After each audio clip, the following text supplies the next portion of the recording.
Hello les méli-mélos, bienvenue pour notre deuxième émission avec la pétillante Natilo et la fabuleuse Ama. Donc aujourd'hui, on a choisi un nouveau thème, croustillant comme d'hab, n'est-ce pas? Et aujourd'hui, on va parler sexualité. Voilà.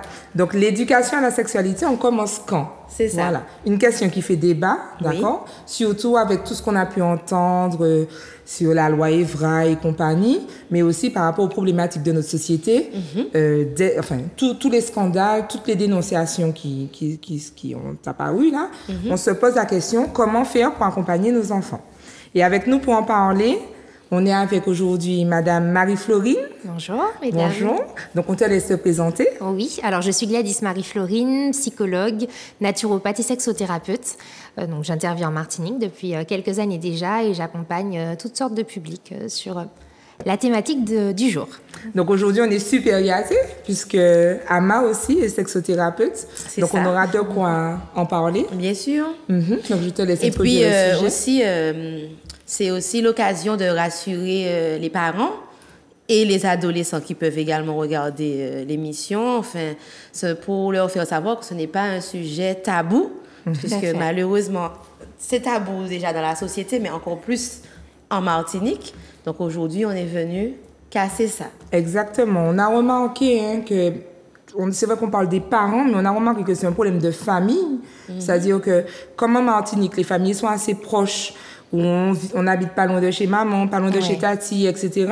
Le fait de devoir aborder cette question qui est déjà tabou à la base, plus la pression familiale, c'est encore plus compliqué en fait. Et donc Méli-Mélo se veut aujourd'hui de pouvoir démêler le vrai du faux et casser le tabou. Casser les tabous. Autour de l'éducation à la sexualité. Voilà. Alors, qu'est-ce que tu peux nous en dire de l'éducation à la sexualité? Qu'est-ce que ça t'inspire? Alors moi, ce que ça m'inspire dans notre... contexte, en tout cas martiniquais, c'est qu'effectivement, comme tu disais, il y a vraiment ce poids familial, ce poids de l'éducation et puis aussi le poids de la religion. Il ne faut pas non plus qu'on se leurre. On a un poids de la religion qui est très fort et forcément, la sexualité est tabou. On ne parle pas de sexualité, très peu. Et c'est vrai que pour moi, aujourd'hui, il est nécessaire d'éduquer à la vie sexuelle et à la vie éducative également. Maintenant, il faut y mettre la forme. Il faut que ce soit fait selon l'âge, bien évidemment, puisqu'on ne dit pas n'importe quoi à n'importe quel type d'âge, c'est surtout ça. Et je pense que c'est aujourd'hui ce qui va gêner un peu les parents. Mais c'est utile, en fait. C'est voire même crucial, vu tous les scandales, effectivement, que l'on a aujourd'hui. C'est important de pouvoir en parler. Ouais, c'est ça. C'est ça. Et justement, j'ai une question qui me vient. Lorsque le parent ne se sent pas apte, c'est-à-dire qu'on leur dit, on leur transmet le message, il faut éduquer les enfants à la sexualité, qu'est-ce qu'ils peuvent faire?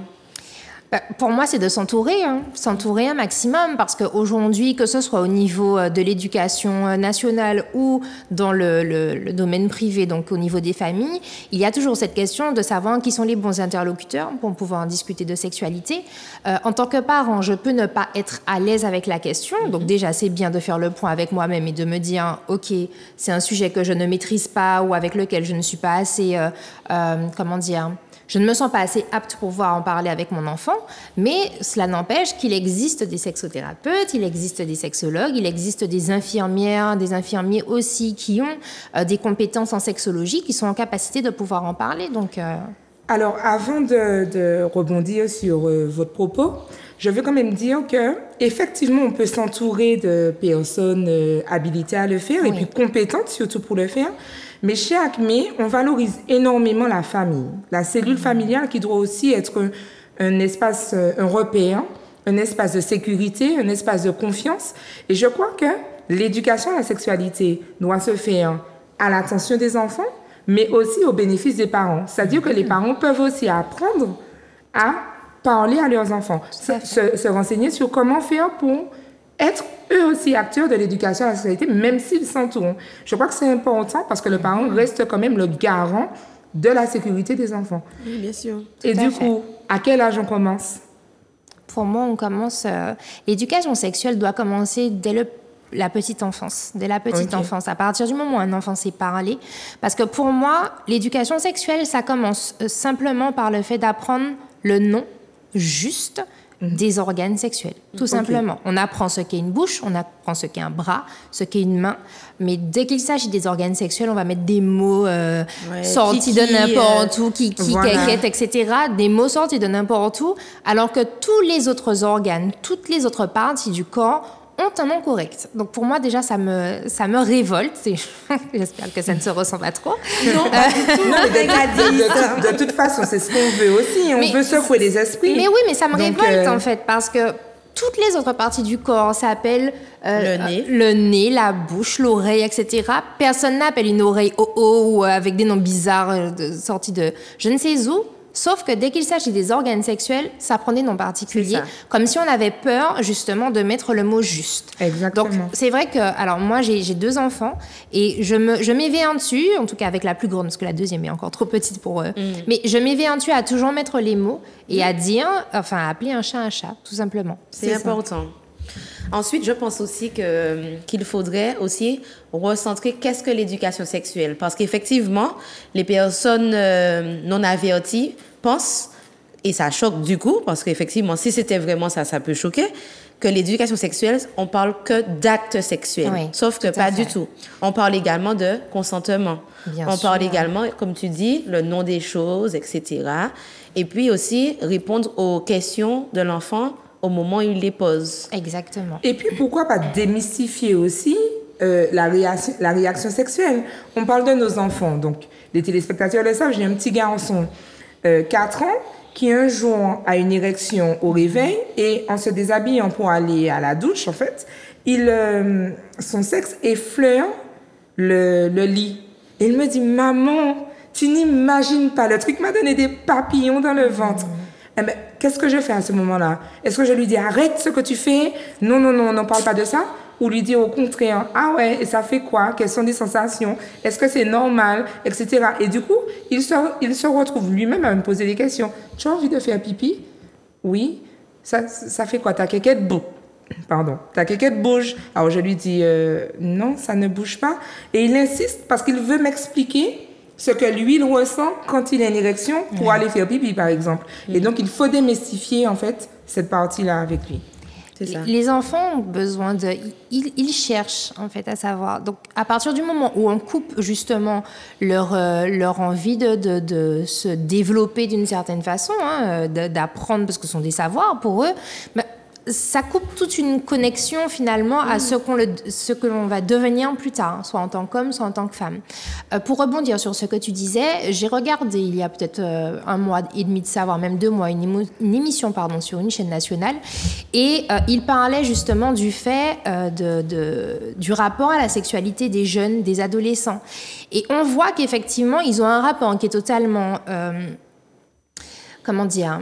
Le mot ne me vient pas, mais un rapport qui est totalement dégradé vis-à-vis de la sexualité. Aujourd'hui, quand on n'apporte pas l'information, les enfants vont la trouver ailleurs.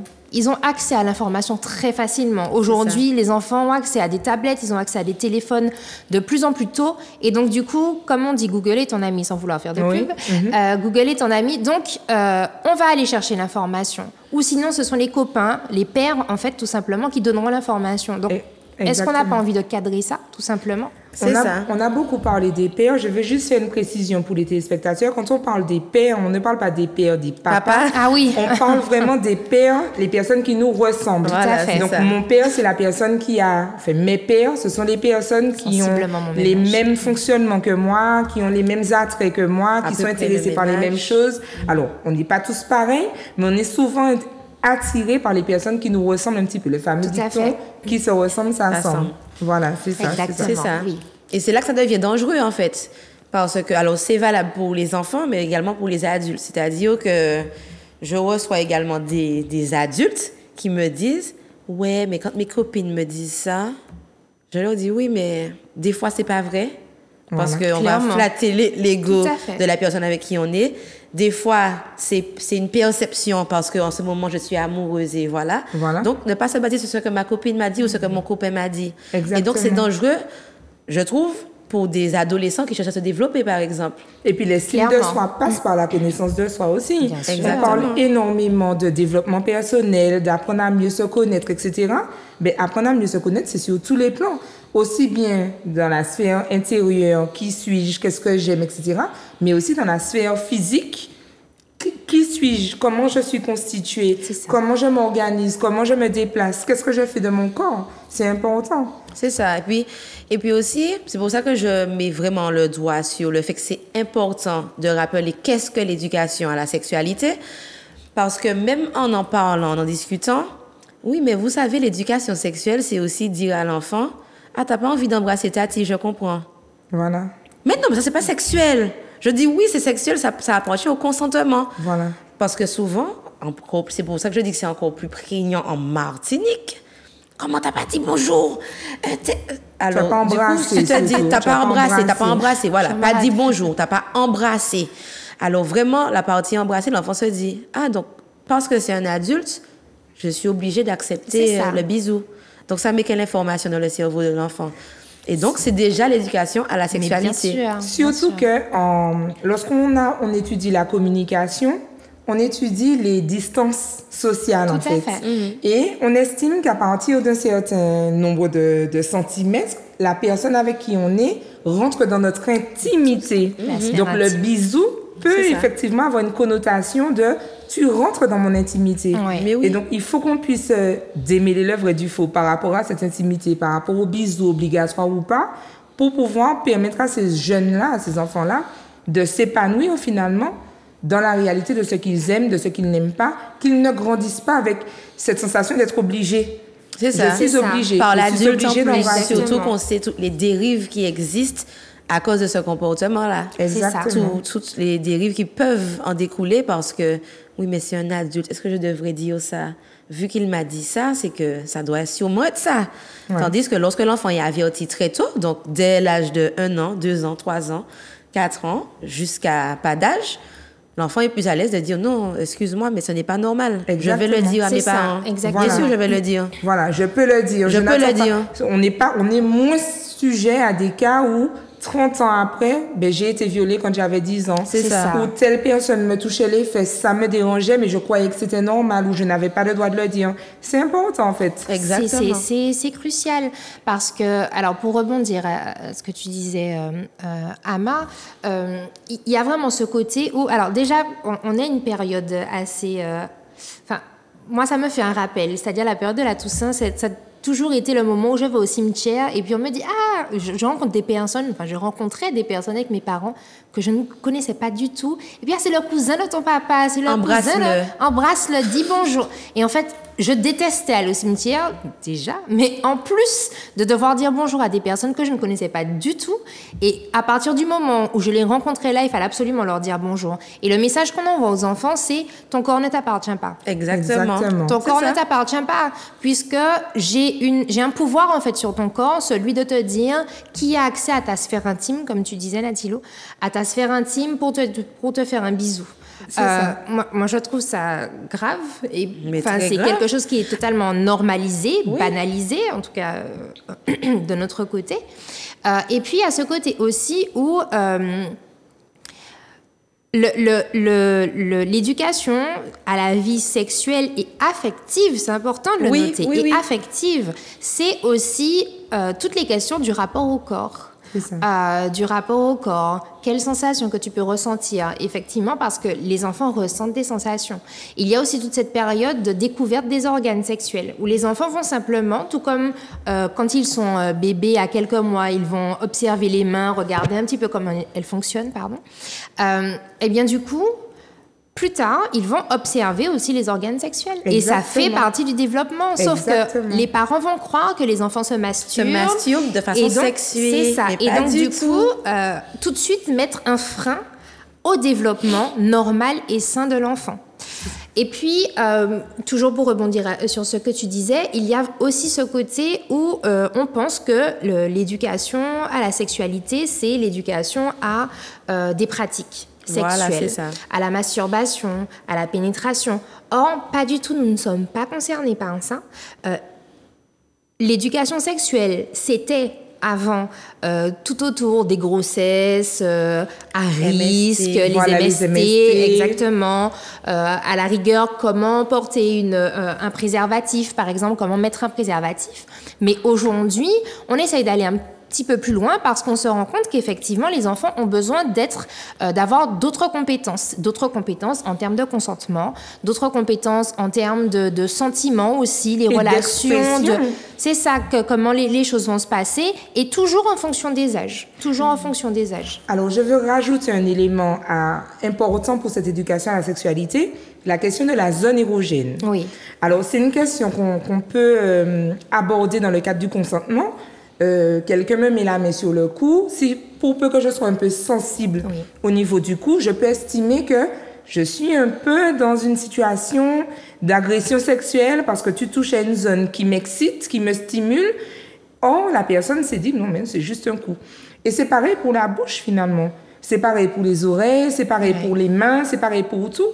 Et je crois qu'il faut élucider ça avec les jeunes. Parce que, tout à l'heure, on parlait de Google, mais il n'y a pas que Google. On est à un âge, en tout cas les très jeunes enfants, ont une imagination débordante. Oui. Débordante. D'ailleurs, pour le développement des compétences, on leur propose même de s'ennuyer un petit peu pour travailler leur créativité, pour travailler leur imagination. Sauf que l'imagination se construit sur la base de quoi? Sur la base de ce que je connais. Donc, si le jeune ne connaît pas bien sa sexualité ou la manière dont la sexualité s'exprime dans sa société, forcément, l'imagination peut prendre différents axes et même le mettre en danger. Tout à fait. Et mettre les personnes qu'il fréquente en danger également. C'est ça. Et pour... Enfin, il y a une idée qui me venait à l'esprit en t'écoutant. Il y a aussi toute cette question de notre société hyper sexualisée. Aussi. Nous sommes dans une société hyper sexualisée. Dans tous les films, il va y avoir une scène de sexualité, d'accord ? Avec une scène qui est, pour moi, presque choquante d'un point de vue de la sexothérapie, j'entends bien, je vois très où bien. On voit deux personnes qui commencent à s'embrasser et qui ont un rapport sans mettre de protection, enfin voilà, et les choses se passent très très vite. Les choses se passent très très vite. On veut montrer, mais pas trop, et puis voilà. Donc, qu'est-ce que l'enfant qui est à table, par exemple, avec ses parents, qui observe cette scène-là, se dit « Ah d'accord, c'est comme ça que ça se passe, bon, on se protège pas, on s'embrasse, on passe à l'acte, et puis c'est terminé. Si on ne met pas de mots sur les choses, si on ne vient pas lui expliquer comment ça se passe, en fait, qu'est-ce qu'il fait ? Qu'est-ce qu'il comprend ? Et quand on a tout cet imaginaire-là, l'imaginaire est confronté aujourd'hui à de plus en plus d'images. Exactement. De plus en plus d'images. Les enfants aujourd'hui peuvent avoir accès à des contenus pornographiques dès l'âge de 10 ans. C'est ça, tout à fait. Ça choque, mais dès l'âge de 10 ans, un enfant qui a un téléphone peut être confronté à une image pornographique. Donc, qu'est-ce qu'on fait, en fait ? Qu'est-ce qu'on leur dit à ces enfants ? Et des fois, on ne va même pas jusqu'à la partie pornographique. Je me souviens, il y a quelques années, il y avait une affiche publicitaire qui avait fait scandale en Martinique d'une femme qui se fait raser le pubis par une tondeuse. Ça avait fait gros scandale. Il y avait eu la population avait manifesté son désaccord. Mais le jeune qui est assis dans la voiture de son parent, parce qu'à l'époque, moi j'étais petite fille quand cette pub est sortie. Oui. Quel est le message qui est transmis? Quelle est l'explication qui est donnée à ce jeune de voir cette image en gros plan sur toutes les routes de Martinique? Qui lui dit quoi en fait? Parce que l'adulte se fait une idée, mais l'enfant, qu'est-ce qu'il en fait de ça? Donc oui, effectivement, la pornographie est accessible dès 10 ans, mais il y a la sexualisation dont on parle dans la société, elle est disponible partout. Tout à fait. Partout. Et on ne peut plus se permettre de faire l'autruche. Clairement. On ne peut plus se permettre de faire l'autruche. C'est ça. Et je voulais te poser la question pour les parents d'enfants qui sont en exploration de leur partie génitale très jeunes, à l'âge que ça se fait en fait. Qu'est-ce que ces parents-là doivent faire? Comment doivent-ils réagir? Pour moi, la réaction, c'est pas de crier mais qu'est-ce que tu fais là? Sors de là, on ne fait pas ce genre de choses. Pas du tout. L'idée, c'est de pouvoir expliquer aux enfants que ce sont des gestes qui sont normaux, mais qui ne doivent pas se faire à la vue de tous.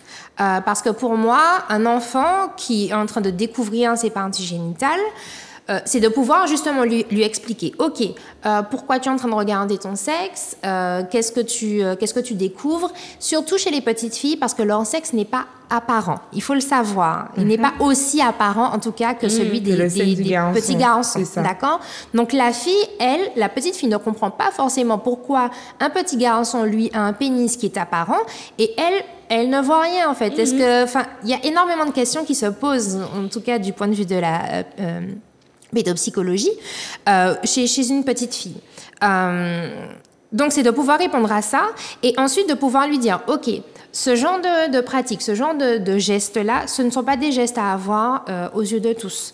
Tu peux découvrir tes parties génitales, mais fais-le, en fait, dans ta chambre, pas devant les yeux de mamie, les yeux de papy, les yeux de... C'est ça. Non, voilà. Voilà, ça te concerne. Ça te concerne. C'est ton corps, il t'appartient, mais attention, en fait, attention. Voilà. Je pense que l'idée, c'est vraiment ça. OK. De pouvoir dire à l'enfant, attention, OK, c'est normal. Oui, c'est normal. C'est normal. Tu ne fais rien de grave. Tu ne fais rien de grave, tu ne fais rien de mal. Voilà. Tout à fait. Voilà. Mais fais-le dans un cadre protégé. Voilà, donc, c'est ça. Fais-le dans ta chambre, tu peux découvrir. Même donner un miroir, en fait, à une petite fille, pour moi, ce n'est pas gênant parce qu'elle a besoin de voir, en fait, tout simplement. Exactement. Combien de femmes, aujourd'hui, ne savent pas à quoi ressemble leur sexe? Exactement. C'est moi, je te dis ça. Voilà. Mais oui, je leur dis ça. Je leur dis, mais c'est pas quelqu'un qui doit vous dire, tiens, tu as un signe. Là, tu dois dire, je sais.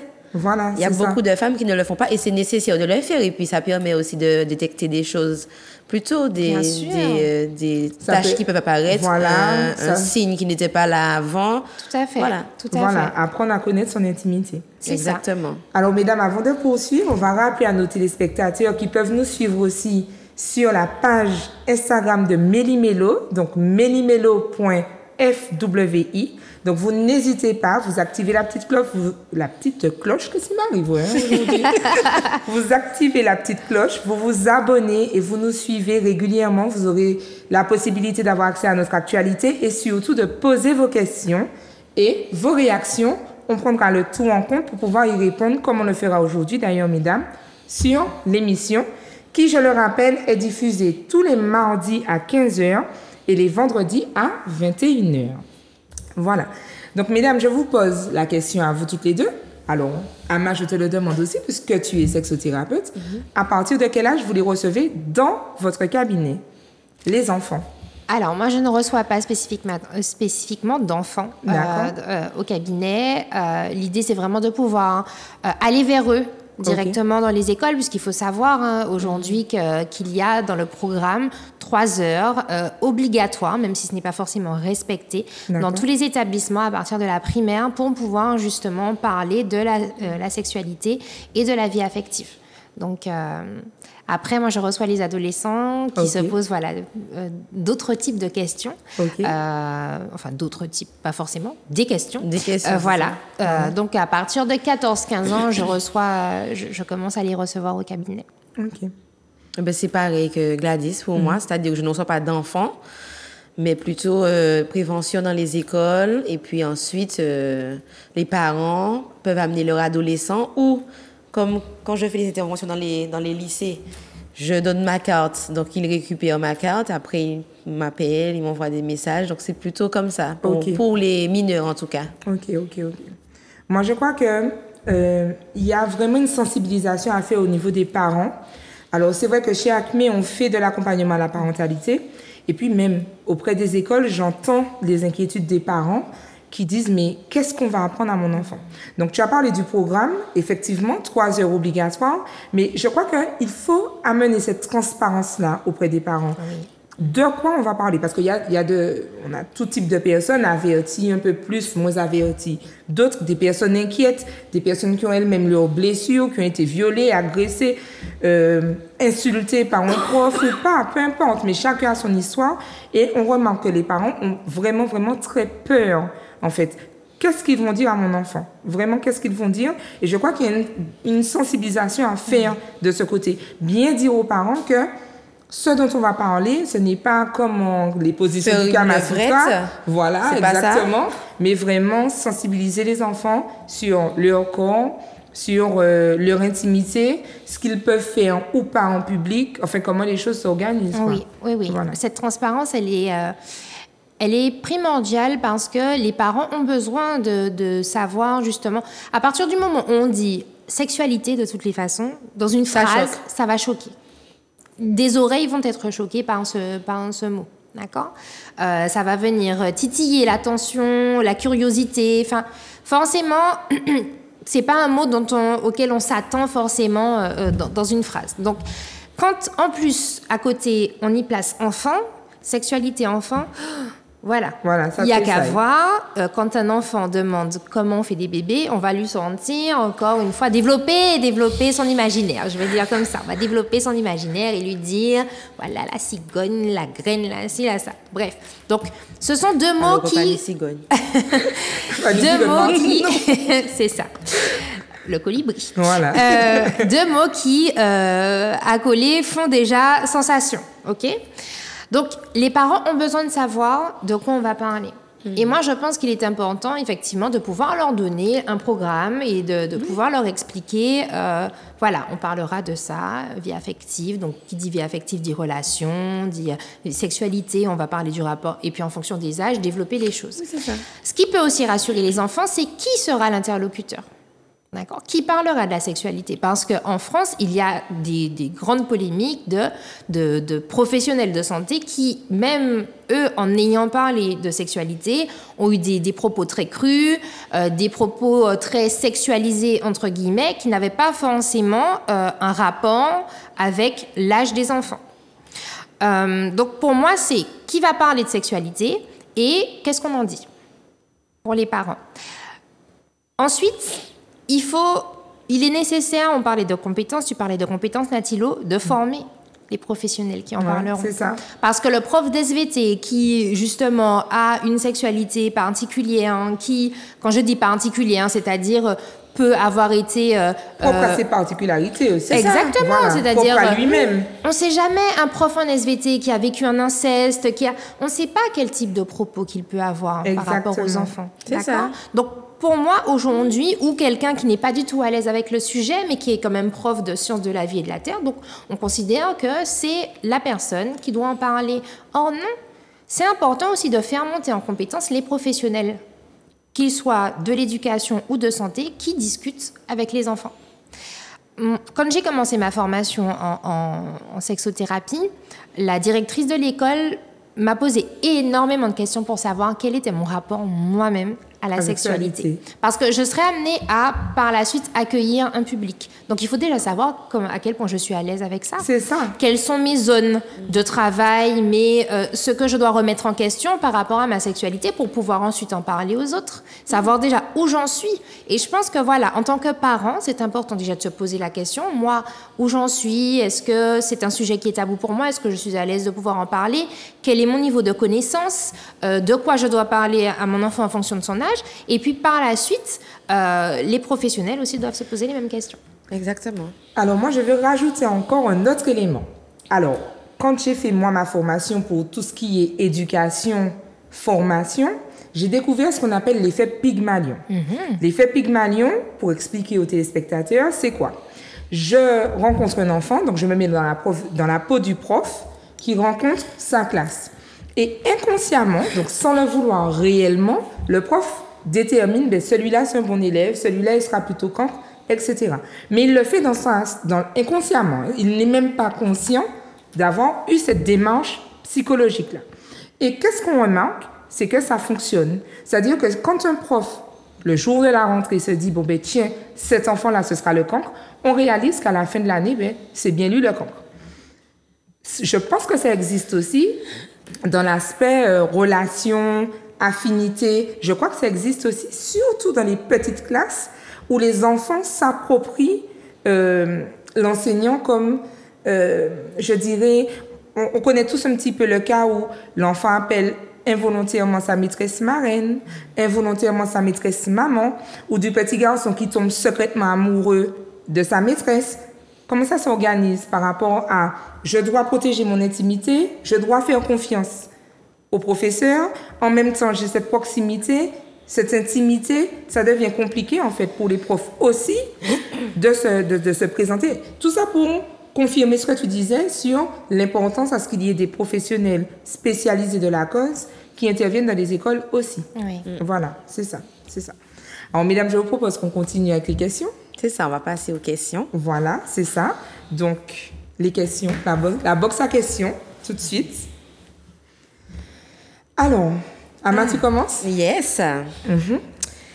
Alors, pour t'expliquer un peu, Gladys, et pour réexpliquer aux téléspectateurs, donc nous mettons chaque semaine une box à questions sur la page Instagram de Mélie Mélo et nos abonnés ou pas, parce que nous avons des non-abonnés qui devraient peut-être s'abonner, qui nous posent des questions ou qui mettent des réactions et on choisit, on en choisit 10 Voilà, et puis on va en discuter. c'est ça. Donc, nous avons Lia76 qui dit « On ne va pas se mentir, hein. Notre éducation sexuelle, ça a été la pornographie. Vu qu'à la maison, on n'en parle pas, c'est tabou. » Donc, Gladys. Qu'est-ce que j'en pense? Oui. Je l'ai dit tout à l'heure. Voilà. Oui, c'est ça, on l'a dit. Je l'ai dit on tout l'a à l'heure, ça vient effectivement appuyer mon propos.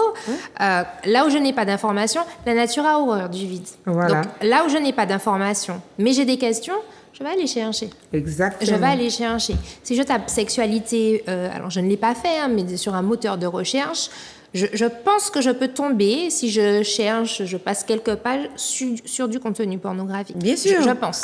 Sans passer quelques pages. Voilà.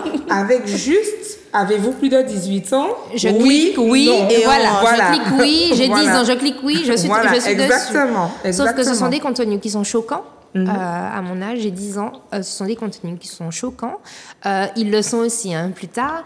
Ce sont des contenus qui sont de la fiction.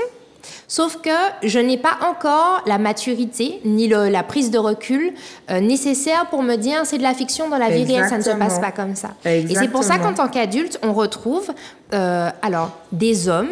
Je parle des hommes particulièrement parce qu'ils sont plus grands consommateurs de contenu pornographique qui pensent qu'ils peuvent avoir des rapports qui ressemblent justement à ce qu'ils voient sur différents sites proposant ce type de contenu. C'est ça. C'est valable aussi pour les petites filles qui s'imaginent que, voilà, pas que les petites filles, les jeunes filles et même les femmes qui s'imaginent que si leur sexe n'est pas complètement rasé, neuf. Bien sûr.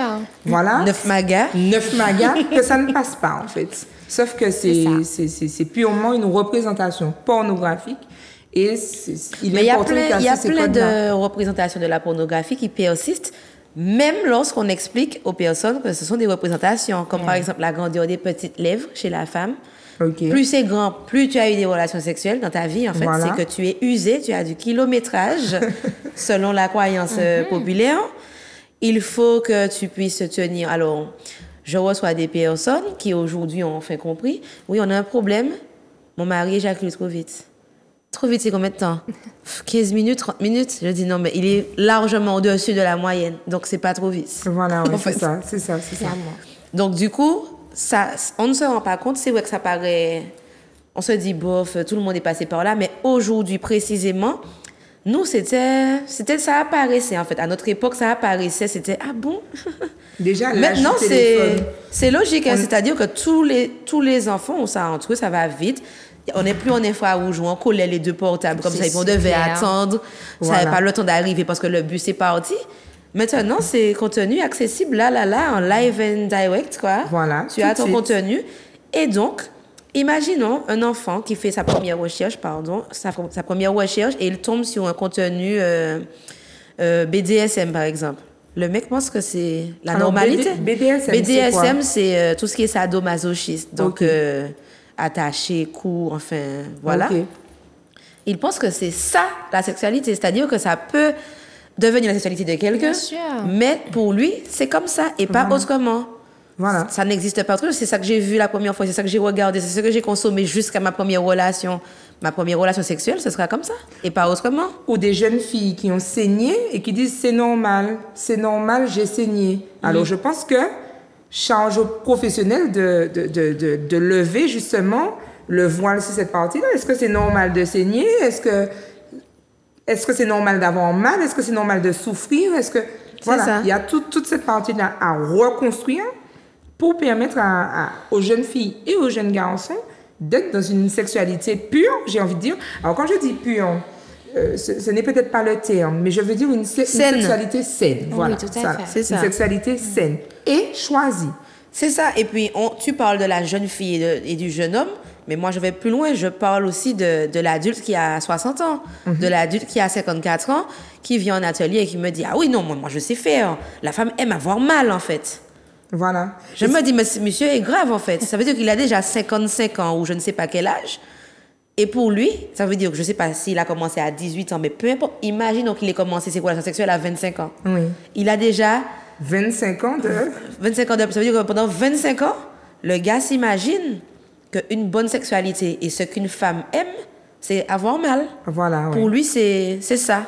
Et c'est pourquoi je crois que dans cette éducation à la sexualité, il faut concevoir que le public, le bénéficiaire de cette éducation à la sexualité, ce ne sont pas que les enfants. Il faut vraiment, vraiment, vraiment proposer aux parents d'être informés, d'être eux-mêmes. Alors, on n'aime pas le terme éduqué pour les parents, mais en tout cas d'être guidés, d'être accompagnés dans la compréhension de la sexualité et surtout sur la prudence qu'il y a à avoir lorsqu'on parle de sexualité avec son enfant. Et non de lui dire, bon, ben, bien mon fils, ouais. Ou alors, c'est pas de ton âge, tu verras. Voilà, parce exactement. que c'est souvent ça, c'est pas de ton âge. Tu auras le temps de voir, c'est pas maintenant. Et puis, petit rappel, l'éducation à la sexualité, c'est aussi apprendre les règles. Pourquoi les seins ne sont plus plats, comme quand tu étais petite. C'est ce que j'allais l'éducation à la sexualité, ça passe par tout ça. Okay. Combien de jeunes femmes sont traumatisées? Mon Dieu, je vais mourir, ça y est. J'ai du sang dans ma culotte. Voilà. Voilà. Non, ce sont tes règles. Voilà. Quoi? Des quoi? Ou bien, elle en avait envie, elle pointait. Voilà. Alors. J'ai vu, elle pointait. Ça, c'est ça. Donc, elle en avait envie. Voilà. C'est ça que tu pointes? Ça a l'air d'être des armes. Voilà. Non, mais, et d'ailleurs, on en a parlé avec Ama, cette facilité qu'on a de dire, elle est provocatrice. Elle est provocatrice. Elle provoque quoi? Ouais. Elle provoque quoi? Une sensation chez toi, mais ça ne veut pas dire qu'elle a voulu provoquer quoi que ce soit. Enfin, voilà, c'est ça. Oui, et puis, voilà, pour moi, c'est aussi, voilà, vous parlez de démystifier. Justement, dans tous ces cours-là, ça permet de démystifier. OK, faire parler les enfants. D'accord, les jeunes garçons, pour vous, les signes, c'est quoi? Ah, madame, c'est telle chose. OK, vous avez tout faux.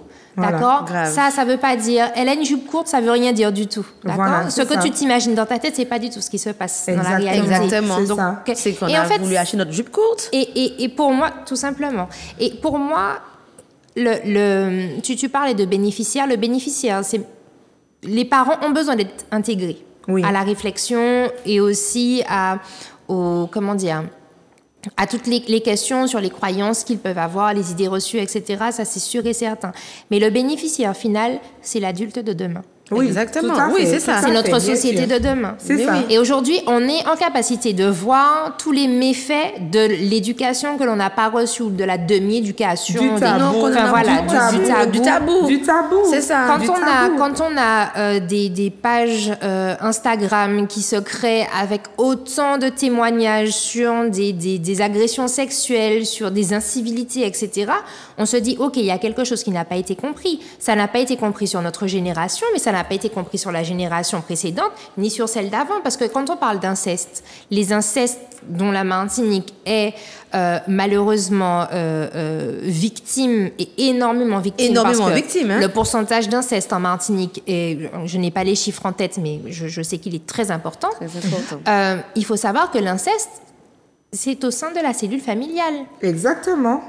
C'est au sein de la cellule familiale. Et quand dans ma cellule familiale, je ne suis pas en capacité déjà de savoir si c'est normal, parce que je reçois parfois des jeunes femmes qui me disent, tu l'as dit un peu plus tôt dans l'émission, Natilo, il a touché mes fesses, je ne sais pas si c'est normal. Voilà. Alors, quand on a un cas où on a un grand-père qui touche sa petite fille, et grand-père, affection, etc., est-ce que l'affection, ça passe par, il touche mes fesses, il touche mon sexe, est-ce que c'est normal?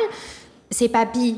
Mais je ne vais pas en parler à maman parce que c'est papy. Donc, il y a toutes ces questions-là, en fait, finalement. Et pour moi, on ne peut pas se faire comment dire ça, mettre ça de côté et se dire les enfants vont s'auto-former, c'est pas de ton âge, tu verras plus tard. Non, exactement. En fait. Non. Je veux poursuivre la réflexion à ce niveau.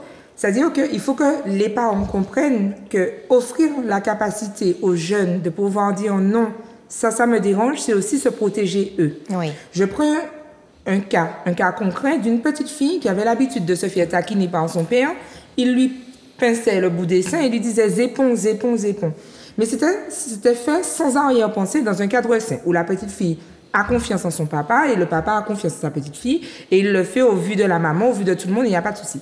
Et un jour, cette petite fille dit à son papa, bon par contre là j'ai grandi, stop. Et là on a le papa qui est traumatisé parce qu'il se dit mais mince, j'ai pas réalisé que je touchais à son intimité ou que mon acte avait une intention sexuelle, enfin une connotation sexuelle parce qu'il n'avait pas cette intention-là. Mais ça a permis, le fait que cet enfant puisse verbaliser, ça a permis au papa de se stopper, à l'enfant de ne pas se sentir agressé. Oui. Et ça leur a permis de continuer une relation proche où on peut se toucher, s'asseoir, se coucher sur son papa, le prendre dans ses bras, regarder la télé en étant couché entre ses jambes, etc., sans qu'il y ait cette connotation sexuelle, parce que le mot a été dit, non, ça, il faut que tu arrêtes ça, parce que ça me dérange. Ouais. Voilà. Et le papa qui dit, bon, ben, excuse-moi, franchement, j'étais pas du tout dans cette pensée-là, et je suis vraiment navrée, et je n'aurais jamais pensé que tu aurais pu recevoir cet acte-là avec une connotation sexuelle. Et de pouvoir dire à son papa, stop, là, non, en fait, c'est plus possible, j'ai grandi, touche plus à mes seins. Bien sûr. Je trouve ça très, très bien, en fait. Et il faut pouvoir, et ça permet au papa de se protéger. Parce que demain matin, cette jeune fille aurait pu très bien se rapprocher d'un infirmier scolaire, se rapprocher d'un adulte extérieur à la cellule familiale et dire, ben, je ne comprends pas, mon papa, chaque fois, il me touche les seins, qu'est-ce que je dois comprendre de ça, en fait? Ouais. Et ça peut carrément briser une famille avec un papa qui n'avait pas forcément l'intention. Surtout aujourd'hui où les dénonciations accusent beaucoup les hommes.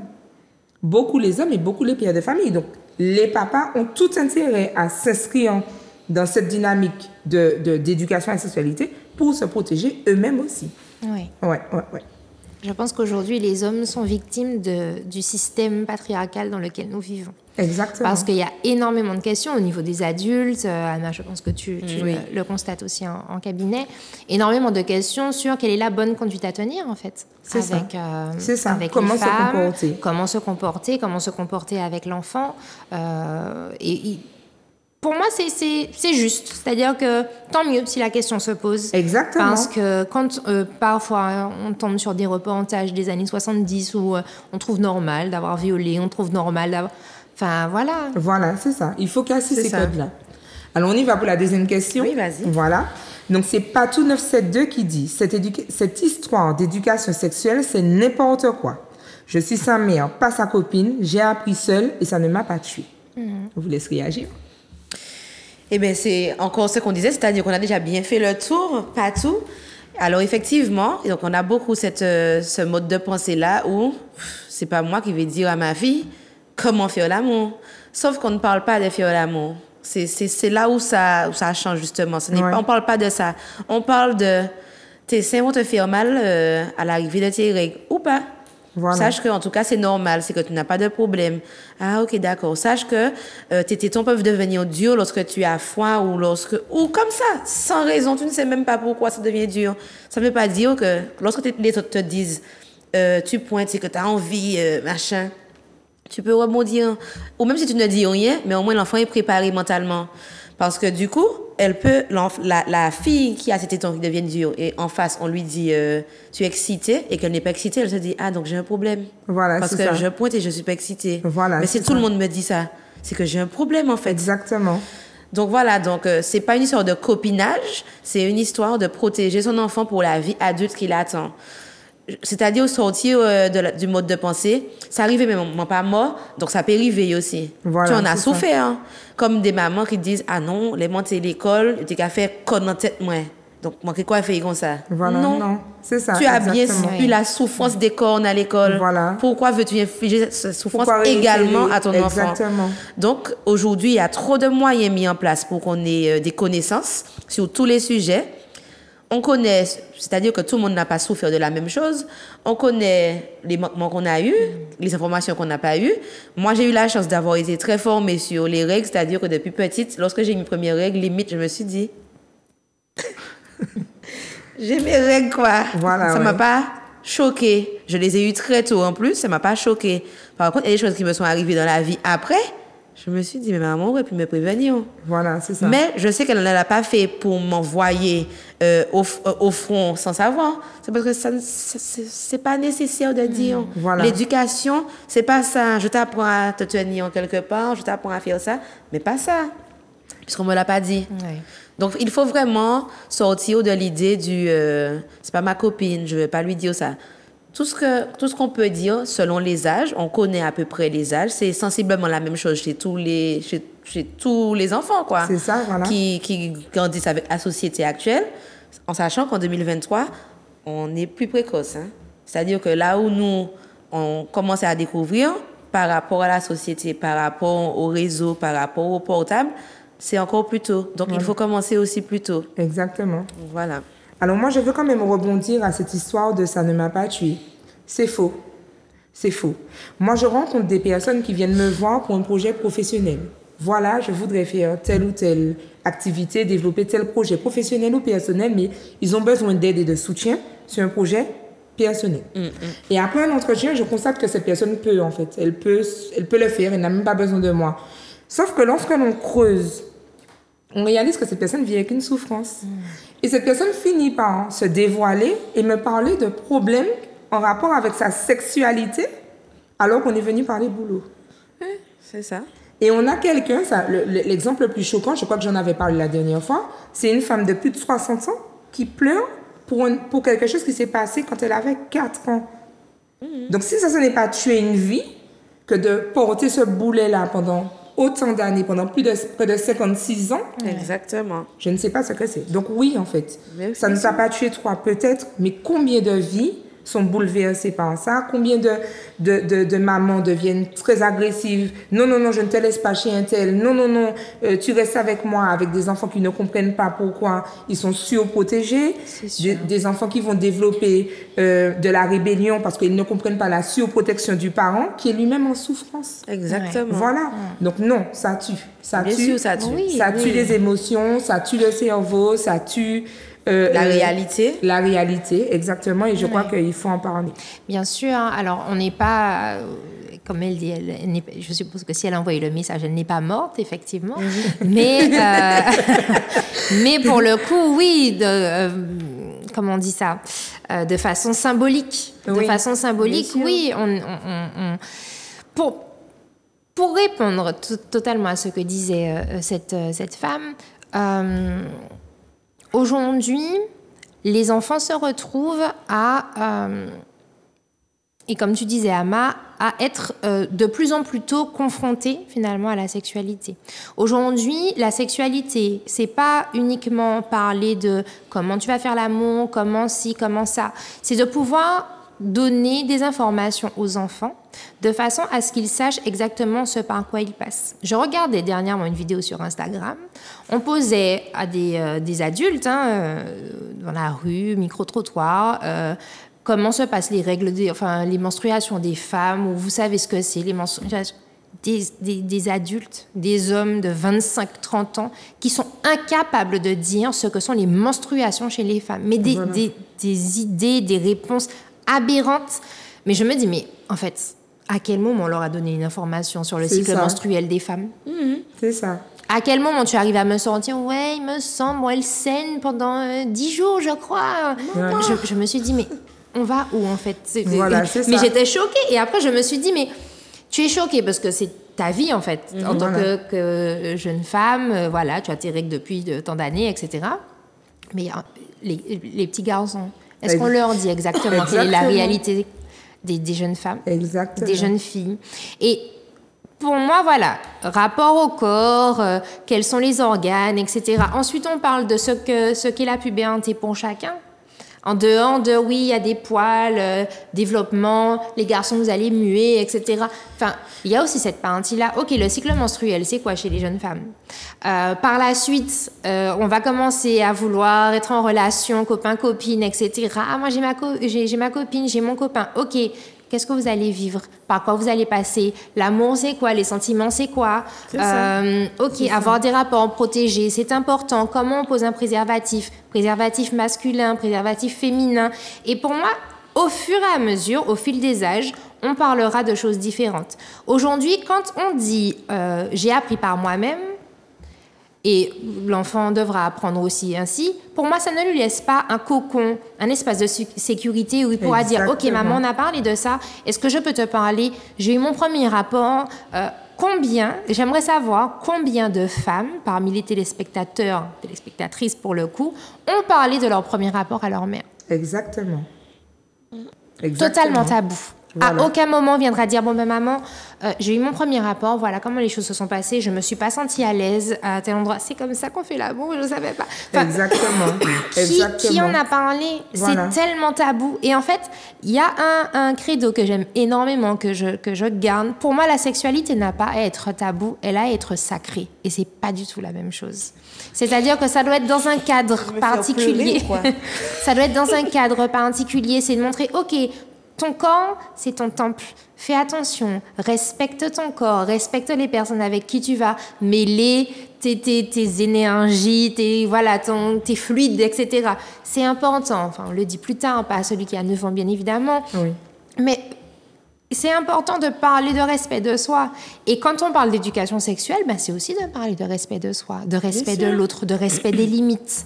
Exactement. Quelles sont tes limites? OK, non, j'ai donné mon consentement pour ça, mais je n'ai pas donné mon consentement pour ça. Par contre, tu as le droit de changer au cours d'un rapport. Si, voilà, on est avec des jeunes adultes, des enfants de 16, 18 ans, OK, j'ai donné mon consentement pour ça, mais pas pour le reste. C'est ça. Ton consentement peut changer au cours d'un rapport. Tu peux avoir dit oui pour un bisou, mais pas oui pour un rapport. Et tu peux avoir dit oui tout court, et puis finalement tu veux plus. Et puis tu veux plus. Exactement. Voilà. Et si je n'en parle pas à l'enfant, comment il saura? Comment il saura? Exactement. Parce qu'aujourd'hui, les adultes eux-mêmes sont en questionnement par rapport à la sexualité. Donc parce que nous, on est en questionnement, on laisse les enfants dans le vide, dans le flou. Et puis, je reviens sur le propos que je développais tout à l'heure par rapport à l'éducation des parents. C'est-à-dire que le sexothérapeute que l'on va consulter, ça reste un événement ponctuel. Les 3 heures annuelles qui sont prévues dans l'année scolaire, c'est 3 heures seulement. Bien sûr. Donc, et la sexualité, ça grandit avec le corps, ça grandit avec la vie, ça grandit avec la personne. Et je crois qu'il faut pouvoir être capable d'en parler à tout moment. À tout moment. Alors, ce n'est pas évident et on ne stigmatise pas les parents qui ne s'en sentent pas capables. Mais on veut leur dire aujourd'hui que c'est possible et qu'il faut qu'eux aussi se sensibilisent à ça pour être les garants de la sécurité de leur enfant. Tout à fait. C'est ça. Voilà. En remettant les pendules à l'heure, c'est-à-dire la sexualité, c'est pas comment faire la position du lotus, c'est pas ça. Voilà. L'éducation à la sexualité. Exactement. C'est vraiment tout ce qui amène quelqu'un à être soi et qui sera amené à avoir une sexualité. Exactement. Il y a des personnes qui n'ont pas de sexualité parce que traumatisées. Voilà, c'est ça. Parce que les parents ont dit petit, Voilà, tu es sale, tu es un enfer. Ce genre de choses-là, comme tu disais, la religion est très présente. Mais ils le disent, ils disent que la masturbation fait partie je crois, me semble-t-il, de la fornication. Donc, il y a cette pression-là aussi. Je vous propose de continuer sur les questions. Oui, continue. Alors, on a Betty 972 qui nous dit, je fais comme une parenthèse pour dire que beaucoup de questions sont autour du coup de l'acte sexuel. Hein? D'accord. Voilà. Alors, Betty 972 qui nous dit « Pourquoi inciter les enfants à des choses qui ne les intéressent pas ?» Donc, j'y ai pensé tout à l'heure et c'est très bien que cette question tombe. Voilà, le problème, c'est ça. C'est que les parents pensent que comme on va leur parler de sexualité, donc forcément, ils auront envie de commencer plutôt les rapports sexuels. Encore une fois, il est bon de rappeler... Comme tu disais, Natilo, premièrement, peut-être être transparent sur le programme. Oui, c'est ça. Voilà. Être transparent sur le programme. On va parler de ça ou de ça aux enfants, premièrement. Mais aussi de savoir qu'un programme, enfin que les 3 heures qui sont consenties à cette éducation-là, ce sont des heures qui sont adaptées à l'âge des enfants.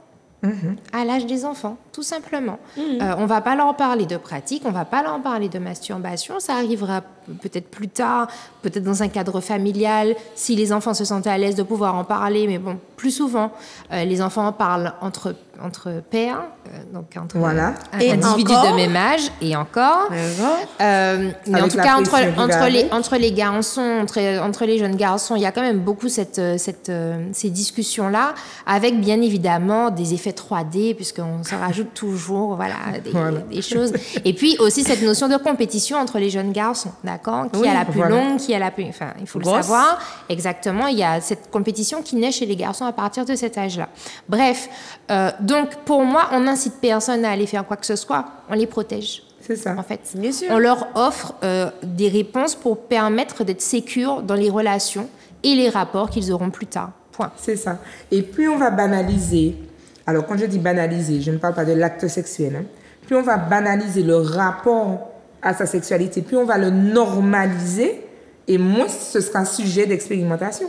Parce que c'est un peu comme, je sais pas, il n'y a pas de compétition de qui est-ce qui lève les bras le plus haut, quoi, en fait. C'est une, tu as levé les bras, ben voilà. Donc, en fait, plus on va normaliser cette approche-là et moins, justement, ils seront tentés d'être dans cette dynamique de dérive.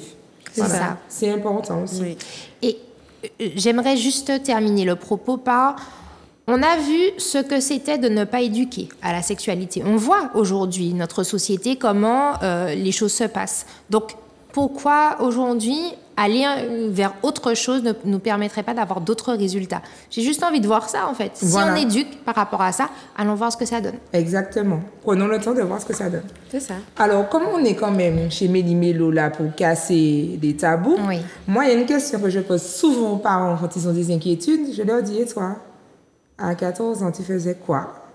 Exactement. Et là, on a une espèce de frisson, de silence, Ils sont traumatisés. Oui, mais ce n'était pas la même époque, et oui, d'accord, etc. Alors, ils n'ont pas toi aussi à certains points.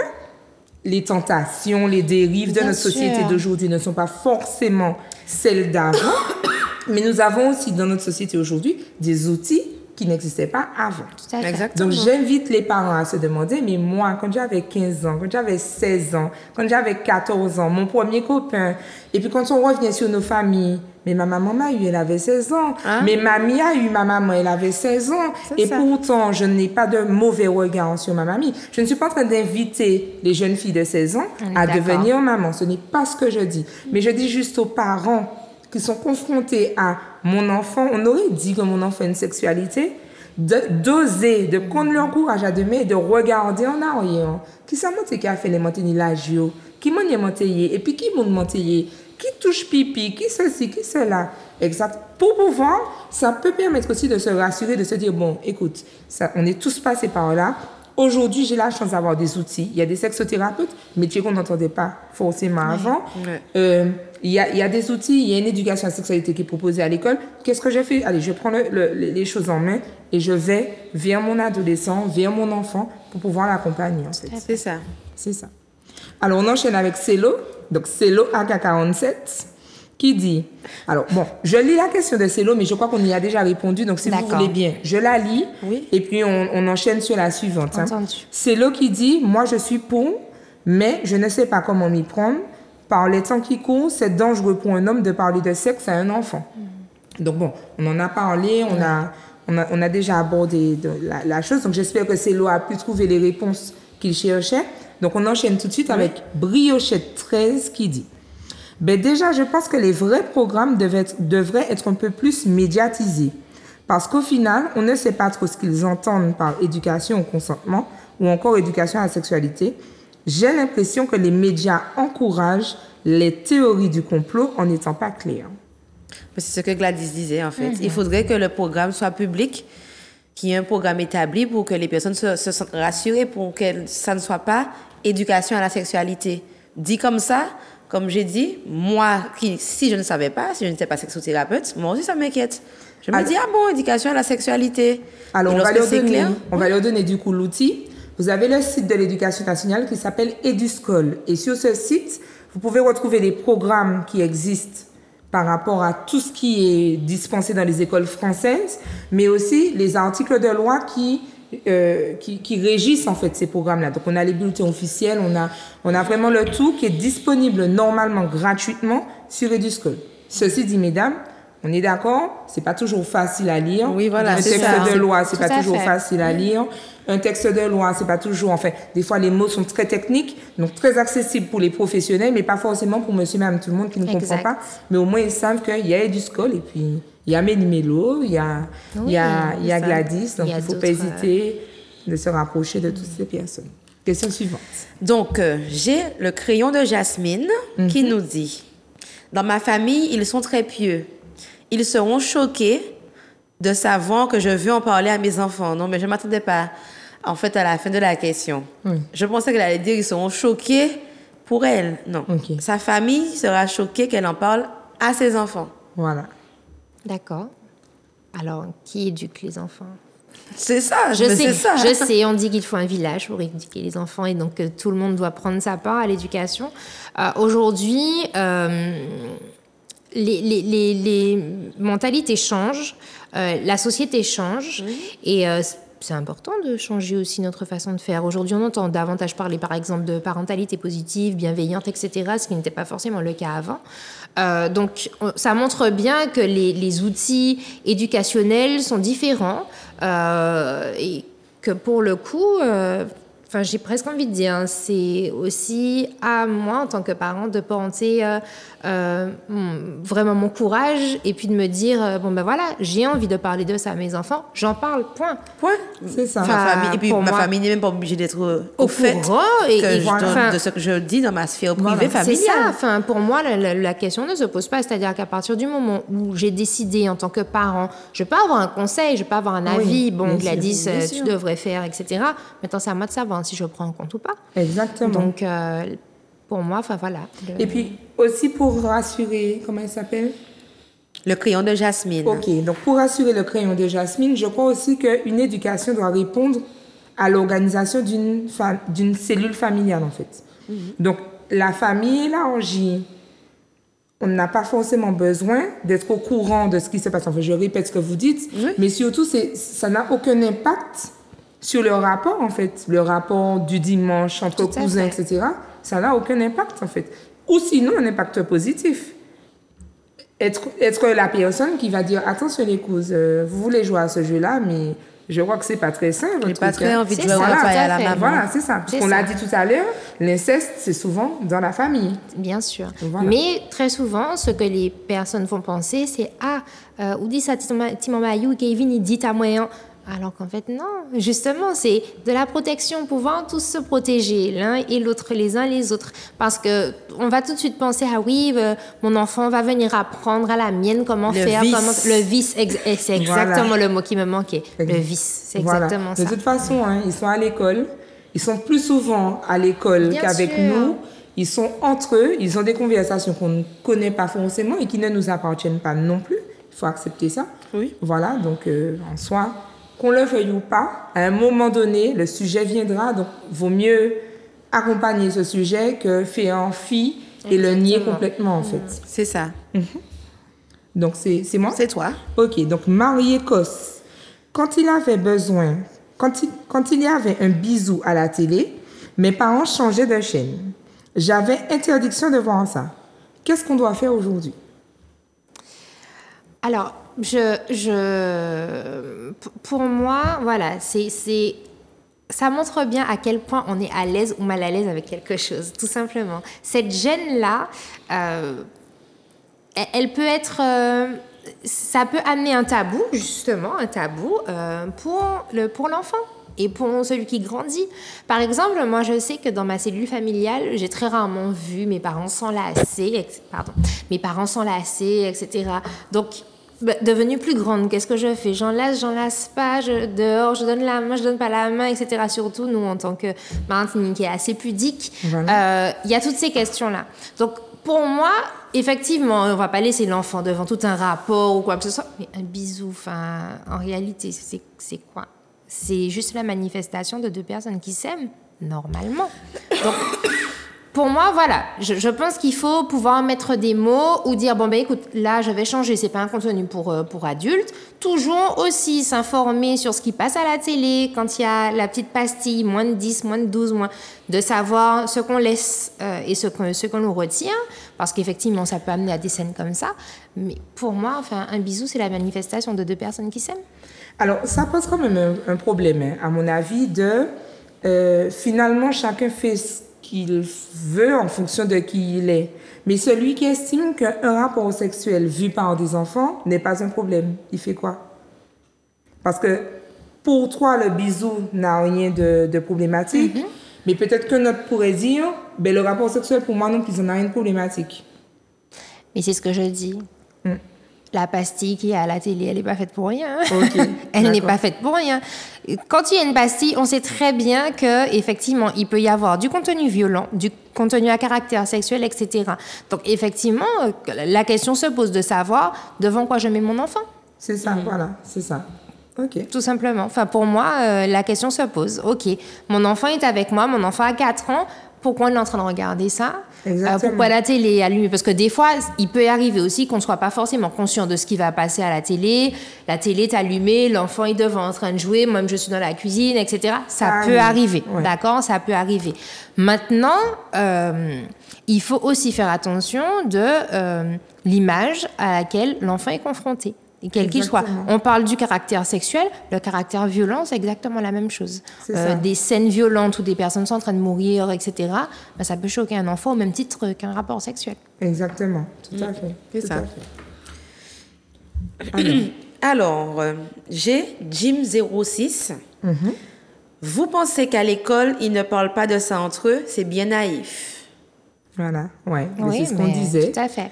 Et alors, par rapport à ça, je voulais juste rebondir sur les 3 heures, justement, pour la vie sexuelle et l'éducation à la vie sexuelle et affective. Il faut savoir que les rapports montrent bien que les 3 heures ne sont même pas dispensées dans tous les établissements. Justement, l'État fait en sorte d'appuyer dessus pour dire « mettez en place, faites, etc. » Parce que soit c'est mal fait, soit c'est bâclé, soit c'est pas fait, tout simplement. Donc, vu qu'on en a énormément parlé au cours de l'émission, j'avais juste ça à dire. Elles ne sont pas forcément faites, ces 3 heures. Mais je crois que ça doit nous alerter, en fait. Bien sûr. C'est-à-dire que cette réticence que le personnel éducatif et enseignant a à mettre en place cette mesure montre bien que même eux, en fait, ils subissent un malaise, ils ne savent pas comment le faire. Ça prouve la gêne qui existe autour de la question de la sexualité. Oui. Or, justement, si c'est fait de manière saine, si on est dans un cadre sécure, pourquoi ça devrait gêner, en fait? Ça prouve que c'est vraiment un problème qu'il faut prendre à bras le corps et il faut faire bouger les choses. Là, on a presque plus le choix, en fait. C'est ça. On a presque plus le choix. Mais en fait, Jim nous disait entre eux. Oui, voilà. Tout à fait. Mais bien sûr qu'ils en parlent entre eux. Oui, ils en parlent entre eux, mais ça revient aussi à « je ne suis pas ta copine, donc je n'ai pas à t'en parler ». L'enfant va se faire ses propres idées par des moyens qui ne sont pas bons. C'est-à-dire, ah bon, les copains, mais va sur ce site-là, il y a plein de vidéos. Et puis c'est un site où il y a des chevaux et des chiens. Exactement, okay? Voilà. Et donc, j'y vais, oui. Brian m'a dit d'aller sur ça, donc je vais et c'est ça mon image sexuelle. C'est ça le sexe. Exactement. Va sur ce site-là, c'est que des Asiatiques. Ah ben voilà, la personne développe un truc, c'est que des Asiatiques. Les Noirs sont laides, les Blanches sont laides, c'est son fantasme, à la vie, à la mort. Voilà. Donc du coup, ils en parlent entre eux, oui. Oui, forcément. Mais aux personnes de la sphère intime, de pouvoir leur dire, tu as vu ça à l'école, mais tu sais qu'en réalité, ça se passe comme ça, ou ça se passe pas comme ça. Comme par exemple, la manière qu'ils en parlent à l'école, on le sait très bien, c'est souvent, et un tel, viens voir ça, regarde cette vidéo-là, ah ouais. Et c'est bon, l'image est enregistrée. Voilà. Maintenant, il faudrait qu'ils aient un endroit tampon, une zone tampon, où le parent pourrait dire, je sais très bien qu'à l'école, il y a des vidéos, etc. Sache que ce n'est pas la réalité. S'il y a une vidéo qui t'a heurté ou qui t'a piqué la curiosité, tu peux m'en parler, je pourrais t'expliquer. Ça ne me dérange pas, hein, tu sais, je suis passée par là aussi. Aussi dire à l'enfant que je suis passée par là, parce que jusqu'à un certain âge, les enfants voient leurs parents comme le modèle parfait. Exact. Même si La la société référence. voit le La parent référence. de façon... Même si le parent est décadent dans la société, par exemple, l'enfant, lui, voit son parent comme le parent parfait, Voilà. la personne parfaite. Je serai comme ça. C'est ça. Ou alors, dans des cas plus graves, surtout pas comme ça. Je refuse de rentrer dans ce cadre-là. Mais ça génère toujours une espèce Et d'extrême, voilà, c'est ça. d'extrémisme, pardon. Voilà. Donc, du Et coup, ça, il faut faire attention. Il faudrait que les parents qui se posent la question, en tout cas, parce qu'on ne pourra jamais gérer les parents qui ne s'en occupent pas du tout, hein, mais les parents qui se posent la question, en tout cas, il faudrait que ça soit une zone tampon, en fait, où j'ai reçu des informations à l'école ou au sport ou dans mon activité périscolaire ou à la télé ou sur ma tablette, enfin, peu importe, j'ai reçu cette information-là. Il faut que je puisse en parler à mon parent ou à la personne qui s'occupe de moi pour que j'ai une information fiable. Et pour que le parent puisse donner une information fiable, il faut que le parent l'ait aussi. C'est ça, sûr. voilà, c'est ça, Tout à exactement. Exactement. Voilà, donc oui, Jim 06, ils en parlent entre eux à l'école, nous ne sommes pas naïfs, mais on sait très bien que les informations que deux garçons, enfin un groupe de 5 garçons de 13 ans, Mais moi je Anna, rigole quand je les entends. On Je l'a me dis, vu, bon, Anna, voilà. lors du stage de développement Mais bien personnel. On a vu. Alors, on a un stage de développement personnel de 3 jours pour adolescents, de 14 à 17 ans. Et dans ce stage, il y a une partie sexothérapie. On va parler de la sexualité responsable, d'apprendre à se connaître, etc. Le consentement, enfin, on aborde plusieurs thématiques dans cette partie. Et on a eu, nous aussi, la grande surprise d'entendre les retours de ces adolescents-là qui nous parlent de la femme qui serait responsable du plaisir de l'homme, de il faut que ça dure comme ça, ah oui, non, mais toi, tu es faible parce que tu ne sais pas faire ci, ou je sais pas. Ou qui ne savent pas placer les noms de leurs attributs. Voilà, par exemple, qui confondent même les orifices de la femme. Enfin, on va vraiment, voilà, on Ça est ne vraiment m'étonne sur, exactement. Ben voilà, ça ne t'étonne pas. Et il faut que les parents et les personnes qui nous écoutent, les tontons, les tatis, les grandes sœurs, toute la cellule familiale comprennent bien que même s'ils en parlent entre eux, ce que Jim dit est vrai, même s'ils en parlent entre eux, mais ils en parlent mal. Ils en parlent mal et ils promotionnent des informations erronées. Ils promotionnent des informations qui n'ont pas lieu d'être, en plus, sous la houlette de... vous savez, le populaire, c'est-à-dire que comme monsieur est populaire dans le collège et que monsieur a dit ça, donc ça veut dire que ce qu'il a dit est vrai, en fait. Ouais, tout à fait. Voilà, ce gars-là, c'est le bad boy, c'est lui qu'on respecte. Cette fille-là, c'est la préférée ou la populaire de l'école. Donc on va suivre sa tendance à elle. Mais si sa tendance est fausse, on embarque dans sa tendance 300, 400 jeunes. En fait. Bien sûr, et puis C'est ça va être très dangereux. C'est-à-dire qu'aujourd'hui, justement, avec l'utilisation des smartphones, on a tous les enfants qui s'envoient des photos avec des parties, enfin des parties intimes, tout simplement, avec des filles qui pensent que pour être aimées, pour être valables et valides aux yeux des autres, elles doivent envoyer des photos d'elles, sexy, etc. Exactement, des nudes. Exactement. C'est OK d'envoyer des nudes. On a eu le cas dans un collège du centre où il y a eu un groupe WhatsApp où les jeunes du collège se faisaient parrainer pour pouvoir intégrer le groupe. Le groupe s'appelle QDV. Alors je demande, QDV, c'est quoi? Que du viol. Et le jeune avec qui je parle de ça me dit, mais je ne sais même pas pourquoi je suis dans ça, en fait. Ah. Je ne sais même pas pourquoi. Enfin, j'ai fait ça, mais c'est pas mon truc. Pour être dans la tendance. Et il me dit, mais Nathalie, tu me connais, c'est pas mon délire. Et puis maintenant, il faudra que je trouve le moyen de convaincre ma mère que c'est pas mon truc. Enfin, il est dans cet état-là, le jeune, parce qu'il a suivi, parce qu'il en a parlé entre eux, justement, pour reprendre le propos de Jim. Ils en ont parlé entre eux. Mais il a compris quoi du groupe? Et il a effectivement fallu de mon intervention, de l'intervention de sa maman, pour pouvoir l'accompagner et lui dire, non mais t'es pas au bon endroit, mec. C'est pas bon, en fait. Tu prends des risques, tu te mets en danger, tu mets en danger tes camarades, il faut sortir de là. Bien sûr. Voilà. Donc on peut essayer d'en parler avant que le jeune ne se retrouve dans un que du viol. Tout à fait. Voilà. Donc on a une dernière question, je crois que 3 aussi. Oui, j'en ai une dernière. Voilà. Donc avant-dernière, mais c'est toi. T'as plus de questions? Si, j'en ai une. Mais c'est toi, parce que Ah, je ben, c'est viens moi. d'aller au gym. Alors, Jaco répète dit, selon moi, les hommes s'occupent d'éduquer leurs fils et les femmes leurs filles. Fin. Fin. Il a rajouté fin en majuscule. Fin de l'histoire. Fin, il n'y a pas à discuter. D'accord. Voilà. Je suis pas d'accord avec ça. Nous-mêmes aussi avec nos boîtes à questions. C'est ça le problème. Fin. D'accord? C'est ça, c'était même pas une question d'ailleurs. C'était Jaco répète oui, a dit fin. Les D'accord. hommes s'occupent de l'éducation de leurs fils et les femmes de leurs filles. Qu'en Et pensez-vous, je ne vous mesdames? hein. dis pas encore ma question, mais ma Il y a question... un fin aussi. Non, il n'y a pas de fin. Point. Mais ça, c'est une mère célibataire. Donc, Ah, on va... d'accord. Comment on fait, par Ok, exemple? mais oui, clairement, Voilà. bien sûr. Alors, je ne suis pas du tout d'accord avec Jaco Répète. Donc, pour Tu moi, ne ce n'est pas la répètes pas fin. ce que dit. Ce n'est pas la fin, c'est le début de quelque chose. Ok. Parce que, pour moi, ça coupe déjà de la possibilité d'avoir accès à ce que ma mère pense de la sexualité, etc. Ça me coupe aussi de sa représentation, en fait, de toute sa représentation, etc. Quand on a justement des enfants qui se trouvent dans des groupes WhatsApp QDV, alors que tu as une maman, tu vas violer qui, en Voilà, fait. c'est ça. C'est ça l'idée. Donc, pour moi, c'est hors de question, bien au contraire. Et en plus, il y a ce côté où, en tant qu'homme, on peut déjà avoir cette représentation erronée de la sexualité, homme adulte, et donc c'est ce que je vais transmettre à mon fils. Voilà. Exactement. Sans prendre en compte justement la représentation sexuelle que peut avoir ma mère et non, dans un rapport, une femme n'a pas à être violentée, elle n'a pas à être... alors que papa pense au contraire, qu'il faut y aller, il faut taper, il faut... Voilà, c'est ça, Donc, exactement. pour moi, c'est non. Voilà. Voilà. C'est pas fin, c'est... Oui, bien sûr, c'est exactement ça. C'est-à-dire que, pour peu que le père ou la mère, alors, imaginons le cas d'une mère qui a été trompée par tous ces hommes. Elle en a eu 6 et ils ont tous trompé. Ma fille, ne te mets pas avec un homme. Laisse tomber les hommes. Voilà, Et voilà. voilà, C'est ça. C'est le message que j'ai reçu. Voilà. Alors que le père, peut-être qui n'est plus avec la mère, peut lui dire, non, tu sais, c'est vrai que j'ai fait des erreurs, mais tu sais, nous ne sommes pas tous pareils.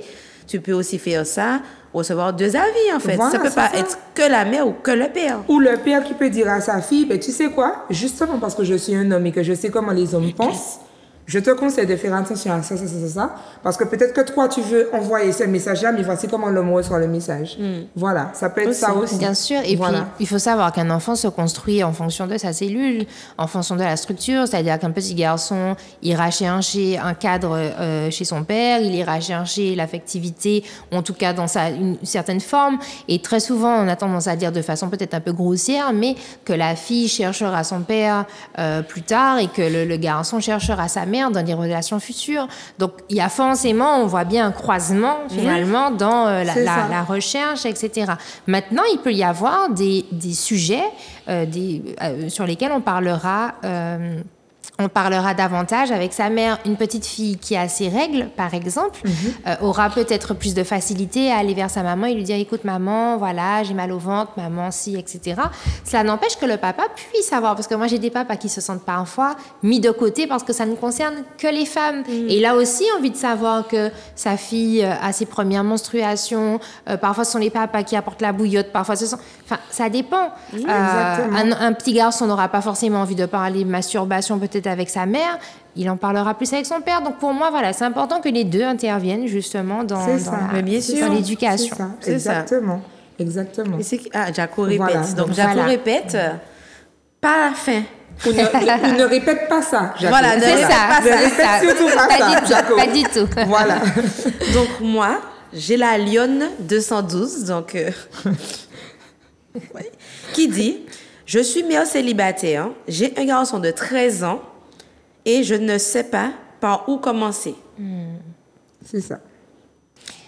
Et alors, pour moi, par où commencer justement, de savoir où il en est, s'il est à l'aise de pouvoir en parler avec sa mère, de voir quelles sont ses ressources aussi, peut-être dans l'entourage, c'est-à-dire que parfois, comme je dis, on n'en parlera pas forcément avec maman, et puis le jeune adolescent n'aura peut-être pas forcément envie d'en parler avec sa mère, mais de voir s'il y a un cousin, une personne de confiance en fait, son parrain, enfin voilà, qui puisse avoir ce type de conversation avec lui. Ok, déjà à 13 ans, il peut y avoir ces questions de la pas contraception, de la protection, pardon. Est-ce que tu as des préservatifs? Tu sais comment on en utilise un? Enfin, Voilà, on sait que la moyenne d'âge finalement pour le premier rapport est aux alentours des 14-15 ans, 14-16 ans à peu près. Donc on peut déjà être dans cette discussion-là avec les enfants, savoir, ok, quelle est la représentation de la sexualité qu'ils ont, qu'est-ce qu'ils en pensent. En fait, voilà, c'est ça. Il faut vraiment lever le tabou. Il faut casser bien ça. sûr. Parce que le parent qui va parler sexe, j'ai fait exprès. Le parent qui va parler sexe. Non, pas le parent qui va parler sexe, le parent qui va parler sexualité. Tout à fait. À son enfant. J'ai fait exprès pour que ça puisse bien entrer dans la tête des spectateurs. On ne va pas parler sexe, on va parler sexualité. Il faut que ce parent soit à l'aise. Il faut que, alors ça se fait progressivement, mais il faut que ce parent se dise non mais je ne fais rien de mal, au contraire il en a besoin. Et ça va vraiment, ça occupe vraiment toutes les sphères en fait. La maman célibataire ou le papa célibataire qui s'occupe de sa petite fille. Faut bien qu'il puisse trouver les armes, faut bien qu'il puisse l'accompagner dans l'achat des protections hygiéniques, enfin, dans tout ça. Et là aussi, on est dans la sexualité. Tout Donc, à fait. c'est pour ça qu'il faut toujours le sexualité. rappeler que les règles... Moi, j'ai découvert qu'il y a plusieurs manières de secouer le coco après le pipi. Moi, j'ai un petit garçon, je suis mère célibataire. J'ai découvert qu'il y a plusieurs manières, mais il faut bien que je puisse lui montrer que c'est possible. Je peux aussi lui dire, mais tu sais, les garçons, on doit t'asseoir aussi sur le WhatsApp, en fait. Tu peux t'asseoir. Mais tout ça, pour pouvoir le faire, il faut que je puisse être dans cette ouverture et dans ce non-tabou avec mon fils pour lui dire, mais laisse pas voir comment tu fais. Ah, ok, d'accord, parce que moi, j'ai découvert qu'on peut faire comme ça, qu'on peut faire comme ci. Bon, choisis ce qui te plaît, mais sache que tu n'es pas obligé de faire comme ça ou comme ça. Il faut pouvoir être dans cette approche-là pour permettre aux jeunes, à la personne qui grandit, de s'épanouir, en fait. Tout à fait. C'est ça. Voilà, c'est ça. Alors, mesdames, merci pour la réponse aux questions. Avec plaisir. Là, le temps s'amenuise, donc on est obligé de passer au bon plan, d'accord? Donc, Ama, je te laisse commencer avec le bon plan de la semaine, le bon plan d'Ama. Les bons plans de Méli-Mélo. Donc, Voilà. chaque semaine, nous donnons un bon plan chacune. Donc, le bon plan que j'ai choisi, c'est un livre audio ou écrit, on peut le commander, qui s'appelle « Les bons et les mauvais secrets de Tati, la tortue ». Et en fait, c'est un livre qui parle, comme le titre l'indique, des bons et des mauvais secrets. C'est-à-dire, l'enfant doit pouvoir se positionner.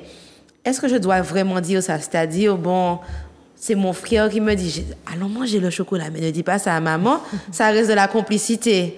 Voilà. Par contre, le tonton qui te dit « Je te donne un bonbon et viens dans la chambre avec moi. » Ne le dis pas à maman.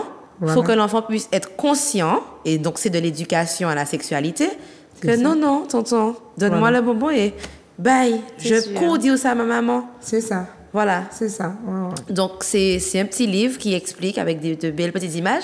Et en fait, je l'aime bien parce qu'il a aussi la version karaoké, c'est-à-dire que c'est pas audio. C'est le texte qui passe et le parent lit. Donc, c'est vraiment personnalisé pour chaque famille où le parent peut lui-même lire le livre avec les images qui défilent. Ok, très bien. Et puis il existe maintenant de super supports, Bien sûr. comme les livres avec les images, c'est vraiment génial, il ne faut pas hésiter. Alors on passe du coup au bon plan de Natilo. Oui. Donc le bon plan de Natilo, c'est le rendez-vous des parents d'Acme Concept, d'accord? Et c'est le rendez-vous du dimanche 26 novembre 2023. Donc c'est un tea time pour les parents, petit comité, 8-10 parents, d'accord, qui se réunissent autour d'un café gourmand, d'un thé gourmand plutôt, pour parler éducation à la sexualité. Et donc, on en parle et on prend les choses en main. Donc, c'est un atelier qui a lieu le dimanche, qui se fait à Saint-Joseph, d'accord. Donc, le dimanche après-midi, où des parents se réunissent et ils peuvent échanger sur cette thématique, dans ce cas-là, en tout cas, de la sexualité et de l'éducation à la sexualité. Alors vraiment, c'est quelque chose que je recommande, mis à part le fait que ce soit proposé par Acme Concept, c'est quelque chose que je recommande parce qu'en fait, les parents peuvent se croiser entre eux, croiser leurs expériences, croiser leurs idées, croiser leurs peurs, leurs craintes et apprendre non pas seulement du professionnel qui va animer le tea time, mais vraiment, et toi, ah bon, tu as fait comme ça avec ton fils. Ah ok, c'est vrai, je n'y avais pas pensé. Ou des questions qui concernent, je ne sais pas moi, la religion ou comment dire ça à ma famille, etc. Où ils peuvent trouver de vraies astuces pour pouvoir s'organiser et s'inscrire dans cette dynamique d'éducation à la sexualité. Voilà. fait. Et donc, bien sûr, ils pourront retrouver les bons plans sur la page Instagram de Méli-Mélo. Donc, ils n'hésitent pas, vous y allez, vous vous abonnez, vous activez la cloche et vous retrouverez les bons plans directement sur la page melimelo.fwi. Et je rajoute également que vous trouverez la page de Gladys Marie-Florine que nous allons mettre en story. Donc, voilà. Donc, c'est la nature. La nature de 10. La nature de Voilà. 10. Voilà. Donc, on invite tous les téléspectateurs à aller visiter ta page, la nature de 10. Donc, mesdames, on arrive un petit peu à la fin de l'émission. Oui, Donc, malheureusement. je vous propose qu'on fasse un tour de table, que vous puissiez nous dire un petit peu, enfin, qu'on puisse, nous, ensemble, dire un petit peu ce qu'il est bon de retenir de cette thématique-là. L'éducation à la sexualité, ça commence à quel âge? Et puis que vous puissiez clôturer avec vos petits conseils. Oui. Eh bien, je laisse Gladys clôturer puisque Voilà. c'est notre invitée. Voilà. Merci. Honneur à toi. Alors, pour moi, ce qu'il est bon de retenir justement, c'est que il ne faut pas avoir peur, craindre ces notions d'éducation à la sexualité. Premièrement, c'est en tant que parent se poser la question de savoir à quel point je suis à l'aise avec la sexualité parce que on ne se voile pas la face, pardon. Il s'agit d'un sujet tabou, donc très important de se poser la question, de savoir comment je suis à l'aise par rapport à ça, quel contenu, avec de qui je m'accompagne ou de quel contenu, support dont j'ai besoin pour pouvoir accompagner mes enfants. Et voilà, plus moi je serai renseignée, informée sur ce qu'est réellement l'éducation sexuelle, enfin à la vie sexuelle et éducative, et plus je serai armée. Et moi, j'aurais peur, en fait. C'est surtout ça. C'est-à-dire que plus je m'informe, et moins c'est anxiogène pour moi. Donc informez-vous de façon à être plus informé pour les enfants. Voilà, c'est ça. Mais comme je vous ai dit, je laisse Gladys clôturer parce que nous pensons toutes les trois la même chose sur le sujet. Exactement. Et c'est pour cela que nous sommes là. Je ne pense pas qu'il y ait beaucoup à rajouter. C'est-à-dire, on s'informe, on transmet, on accompagne. Tu as des questions, j'ai des réponses que je vais chercher. Pas des réponses qui sortent de la lune. De mon imagination. Voilà, des réponses que j'ai cherchées. Je me suis informée auprès de professionnels, auprès de livres. Enfin, aujourd'hui, il y a tellement de supports. Des réponses fiables. Voilà, c'est ça. Donc, voilà, c'est vraiment ça. Donc, il faut vraiment pas hésiter. C'est vraiment un problème à prendre à bras le corps. Notre société, comme tu disais, en dépend. D'accord? Si on veut que les adultes de demain soient OK, évoluent dans un univers serein et sécure, on doit s'attaquer là aujourd'hui à l'éducation des jeunes. Tout à fait. C'est important. Pour l'individu de demain. Bon. J'aurais juste une petite... Oui. Vous avez donné vos bons plans. J'ai donné le bon plan de 10, même si ce n'était pas prévu. 10. Voilà. Sur la page de la nature de 10, vous trouverez justement des ateliers qui permettront de remettre en question la sexualité féminine, d'accord? Donc, de sortir justement de tous ces carcans de la société patriarcale et de se poser des questions en tant que jeune femme ou en tant que maman, enfin, en tant que femme ou en tant que maman, justement sur la sexualité. Et ça aussi, c'est important. Voilà. Moi, je trouve que le concept que vous proposez, il est hyper intéressant parce que justement, en tant que parent, en tant qu'adulte, posez-vous les questions pour sortir justement des croyances, des idées reçues, etc. Parce qu'on reçoit des personnes qui, bien plus tard, à 50, 60 ans, sont pris, dans des représentations dont ils ne gardent pas le bénéfice, en fait. C'est surtout ça. C'est ça. Donc, On n'hésitera voilà. pas à repartager. Bien sûr. C'est très bien important, très intéressant et on n'hésitera pas. En tout cas, merci Gladys. Merci à vous de m'avoir invitée, mesdames. Mais avec plaisir. Anna, on se voit la semaine prochaine. Oui, la semaine prochaine. Donc, comme d'habitude, le mardi à 15h et le vendredi à 21h30. C'est la rediffusion. Voilà. Et puis, on n'hésite pas, on nous suit sur Instagram. Suivez notre actualité. Tous les bons plans seront retranscrits sur Instagram. Et les box à questions chaque semaine également. Voilà, c'est ça. Voilà. C'est ça. Voilà. Donc, merci Gladys, merci Natilo. Merci Anna, merci Gladys et merci à vous, téléspectateurs. Voilà. Et on vous retrouve la semaine prochaine. À bientôt.